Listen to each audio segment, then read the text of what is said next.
Welcome everyone to Questionable Taste. This is the first episode of a solo review. My buddies and cohorts are not with me on this one because, well, I watched these three and I don't know if they have. And the three things, technically four, that I'm talking about are, one, Wolfman's Got Gnards. Wolfman's Got Gnards goes over the tales of Monster Squad. Now, who remembers the Monster Squad growing up? That movie was always on. It was great. It was fun. It had all the Universal horror monsters that, well, okay, they weren't Universal because, they get sued. But it still was awesome. It was kids. And this talks about the impact that the movie has had on the culture. And it's just, I love the Monster Squad. Who didn't grow up? If you didn't, for me, there was something wrong with you. This documentary is exceedingly organized and very detailed bits of the conception of all the way to the huge wave of popularity of the movie. Seth Green's start on the documentary was very touching for me. It moved me. I was like, that guy's a fan. I like Seth Green. I like all of his stuff. The guy's a genius. They also do a little focus on Horace because the kid died like 2 decades ago now, it seems, and it's very sad. And he had the best story arc from going from complete fat kid to complete Rambo badass. My name is Horace. Along with this documentary, you get a bunch of celebrities and fans alike talking about their love for it, and you also get to see a lot of the actors, as they've gotten older. So Wolfman's Got Gnards is definitely worth a watch anytime, especially if you are a Monster Squad fan. Now another documentary that I'd like to go over is, sorry if I'm butchering your name, Ivan Castell. And I saw his video on Facebook, and I like synth. I love synthwave. It's a lot of it, it just reminds you of the 80s, like it's supposed to do. Of course, don't tell them that because someone get offended. And it's like, okay, well, then why are you doing it? You're doing something that's supposed to tug at the heart, and you don't like the compliment? Anyways, this documentary, The Rise of the Synth, is actually pretty cool. I liked it. It comes with music by Ogre. Awesome little poster. You do get some stickers with it, but the poster is reminiscent of the old magazine pullouts. And it was pretty decent. I've got no problems with it. The synth writer, like Ruben Martinez. Yeah, Ruben Martinez. Yeah, this guy's pretty good. This guy oozes like machismo too, like in this thing. In my opinion, like a little young Razor Ramon. It's time to go back to the future. And some of the artists that are in the documentary. I like saying movie because it is a movie. It's a movie. Stickers, which are pretty cool. Rise of the Synth and the Resistance. I got the Blu-ray, so it's in a better quality, and I really dig the artwork. It's pretty cool. It's like, woo! All right. So the Rise of the Synth, I literally like how this starts out, and I kind of got zoned out and was kind of almost writing like a movie review. Also, John Carpenter narrates that, and it's kind of like a musical mini biography for him, like in his career, which, if you like John Carpenter, give it a shot. It's really fun. And you might be introduced to some new music. So it's like a time traveling documentary. You start from where we are now, but instead of going into the future, we go backward. This time-traveling documentary about the synthwave music with Ivan Castell's director and writer, music by Ogre, Synth writer is Ruben Martinez, and it's narrated by John Carpenter. And you start with the movie at this awesome dust storm, and synth writer's picking up clothes, and along the way he's getting dressed. He finds a cassette in the dirt, and then he finds something that's even cooler. I have seen DeLorean. Didn't get to ride in it, but it's still cool to see one, especially if you're a Back to the Future fan. Yeah, I know, dork. Anyways, so he gets into the car and he pops in the cassette, and it's John Carpenter starting off talking like back in my day when I was starting music, he had everything for him because he's one of the big synth guys back in the day. Is he had an orchestra at his fingertips, and he has musical sound effects. And Carpenter's films are known for some of the songs that he's had. Like In the Mouth of Madness, the opening theme, like that, badass. Pork Chop Express and Big Trouble in Little China. Halloween. Everybody knows Halloween. Everybody loves Halloween.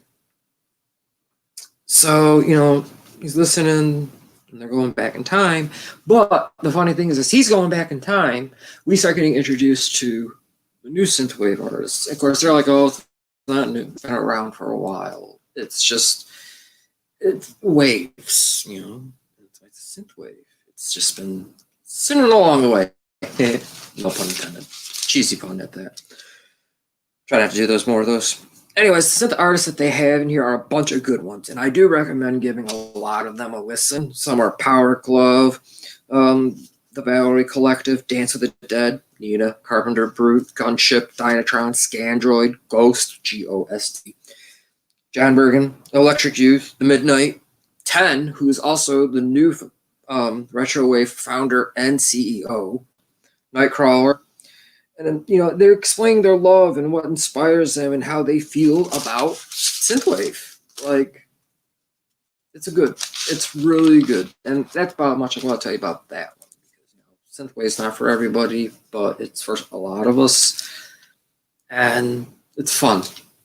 It's nice to imagine your own lyrics and your own feelings with a song. Now, the big thing that I'm going to talk about is, sadly, I don't have the first physical copy, but I did have it digitally, and I am going to go over it still in order, and that is In Search of Darkness. Documentary that is part 1 and part 2. Altogether, it's about 9 hours of 80s horror films. They sneak in a couple other things, like Zombie, if you got the Jericho version. I got no problems with this documentary and what these guys have done. And I've been a part of the groups and the movie watches and the community since March of last year now. It's almost been a year, and this group they're good. They're knowledgeable. They're fun. Some of us may come off as a little stern. I'm a little pit bull, but people can't hear tone and inflection, and I suck at penmanship and punctuation. So maybe I should definitely work on punctuation more, so people don't think that I'm a constant jerk or something else far worse. So with In Search of Darkness, like I said, it covers the 80s horror, sci-fi, and a little horror sci-fi, horror slasher, and horror, Jason, Freddy, and Pinhead. And it's a lot of cool stuff that these guys cover. So In Search of Darkness 1, it has Corey Taylor, Tom Atkins, Barbara Crampton, Elvira, Heather Lancatt, Caroline Williams, John Carpenter, Don Mancini, Alex Winter, Bill Mosley, Keith David, Kane Hodder, Doug Bradley, Joe Dante, Greg Nicotero, Lloyd Kaufman, Andre Gower. I have a problem saying his name, and I apologize, dude. I love you and Monster Squad, though. Ken Siggs is Mick, and more. There's so many people. It's great. And it's just an exploration of the 80s horror movies and through the perspectives of the cast, crew, and their impact on the contemporary, and especially the contemporary cinema. Director and writer David A. Weiner. I'm sorry if I'm saying that wrong, Dave. You are great. I love your directing. I love your writing. You know, everything that you guys have done is great. Robin is fantastic. Andrew Hawkins is great. Andrew Dalton is awesome. Like everybody, everybody, just buku amounts of respect, love. You guys are you're doing what I wanted to do, and you make it easier for me because I don't have to do all the hard work. I love you. You guys are also got like cool artwork and stuff, and like I'm just totally bummed that I missed out on some of the posters because I was giving candy out to kids that year, and I fell asleep and I lost the Halloween one. But I did get the In Search of Tomorrow, which covers sci-fi, in which they've just released that they're going to have Peter Weller involved with this. Peter Weller's almost impossible to get to talk about with things nowadays. It seems like the RoboCop documentary, which seems like it'll never come out, but I really do hope it will because it looks really good. Same thing with the Beetlejuice documentary. That looks awesome. Like I'm still drooling at some of those pictures. So back to In Search of Darkness 1, though. The pacing and the content and the stories, and you know, if you're new, it's fantastic. It's awesome. You know, the flow of everything, it's just good. I love the selected movies for each year because then you go like, oh, 1980, you know, this movie came out. You know, I'm not good at saying the years, so I'm not going to be like, the only thing I can really say is like 1983, Return of the Jedi. And be like, yeah.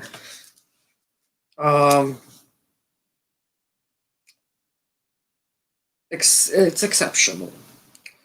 It's impressive, and it's kind of amazingly how fast 4.5 hours go by.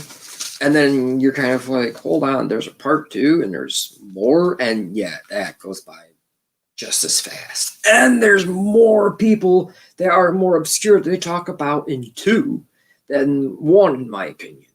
And 2, they talk about like Italian Giallo and international horrors, like, you know, the Iron Man from Japan, like that movie's hour long. I'm not Japanese. I'm not going to say it sucks, but it made an imprint on me to make me go, huh? That's pretty cool. It's the same formula, though, from this first movie, which I love, and I'm not complaining. I love it. And now that there are new movies and new segments also, because they also cover video games. Now, sorry, Angry Video Game Nerd, there's been too many movies that I like that you kind of like made fun of, and I'm just, I don't agree. I don't kind of like you. I even said it almost to your face at Astronomicon, but, you know, I was going to, but then I was like, you know, it's just an asshole thing to do. I just don't agree with some of your comments. And I'm not name dropping you just so that I get popular. I don't care. And that's what I'm realizing that a lot of people are going to say about me with some of the things is that, you know, whatever. You've got your fans. I've got none. I don't care. Anyways, you know your shit about the video games. So your perspective on the video game part of the horror thing was great. I do have a nice thing to say about you. And that's, you know, you do know your shit. You do. And I did thoroughly actually enjoy that segment. It was really good. You know, I was kind of expecting the overreacting. Like, that stuff kind of annoyed me. So anyways, you know, I just like that how they talked about lesser unknown horror, and it was great. I loved it. I think there could be maybe 1 or 2 more to the In Search of Darkness, but I think maybe 1 more would be enough.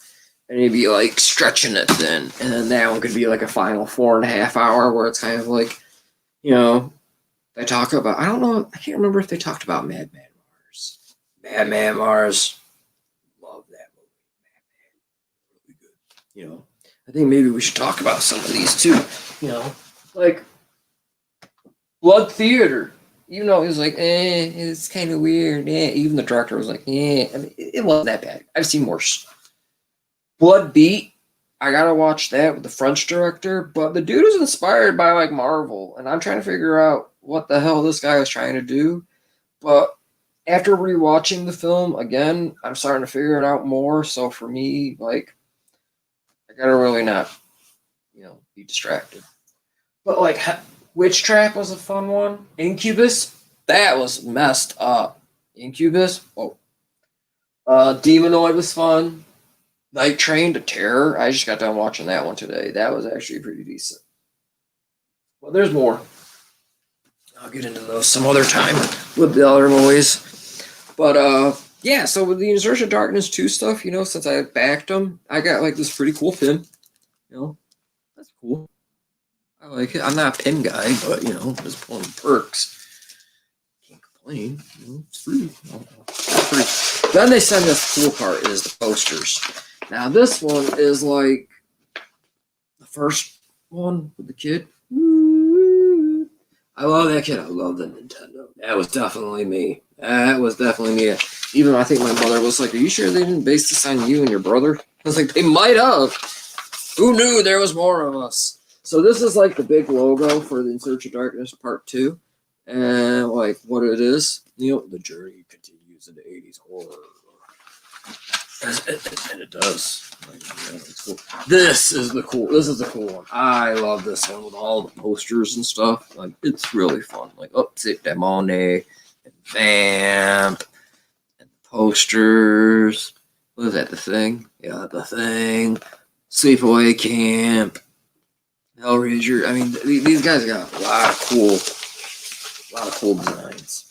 So then the one that the collector's edition that I backed was the Chris Jericho version. I think that poster's pretty cool because you got Jason, you've got friggin' Skinner from the Exiles. I don't like that one from Sleepaway Camp, but whatever. They have a lot of cool people. They got the dude from they got demons in the back. Right, that's where like, Jericho's heart is. Really good. I got a kid, so I don't pay attention to a lot of things. Kind of everything's on fast forward. Kind of surprised I got this 17-minute movie done. But I highly recommend definitely checking out the In Search of Darkness crew. In Search of Tomorrow. Rise of the Synth is really fun. Wolfman's Got Gnards is great. When In Search of Tomorrow comes out, I'm going to have a little mini review on that one because I am so waiting for that one. I love that one. But other than that, I hope you all enjoy this 18-minute video. And I hope me and Seth and Alex and get on and we can talk about maybe Transformers. There was some behind-the-scenes conversations, and I was just like, you two. We should talk about Transformers. I like them. I love CGI. And I like practical effects. I'm one of them weird fuckers. So anyways, I hope you all have a great day.